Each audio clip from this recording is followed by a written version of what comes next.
CITU Kodakara area കമ്മിറ്റിയുടെ നേതൃത്വത്തിൽ അറിവുത്സവം 2024 സംഘടിപ്പിച്ചു. പുതുക്കാട് ബ്ലോക്ക് പഞ്ചായത്ത് ഹാളിൽ നടത്തിയ പരിപാടി CITU ജില്ലാ പ്രസിഡന്റ് KK രാമചന്ദ്രൻ MLA ഉദ്ഘാടനം ചെയ്തു. CITU area acting secretary PC Umesh സ്വാഗതവും പ്രസിഡന്റ് AV ചന്ദ്രൻ അധ്യക്ഷതയും വഹിച്ചു.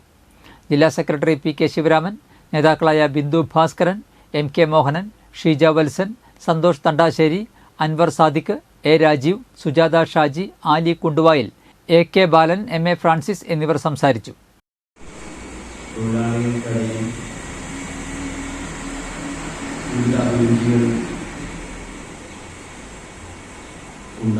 അങ്ങനെയുള്ള തൊഴിലാളികളെ അവർക്ക് വേണ്ടി പ്രത്യേക ഒരു അവസരം ഒരുക്കി അവരുടെ കഴിവുകളെ പ്രോത്സാഹിപ്പിക്കുന്നതിനും മുന്നോട്ട് കൊണ്ടുവരുന്നതിനും അവരെ അംഗീകരിക്കുന്നതിനും വലിയ കാര്യമാണ്.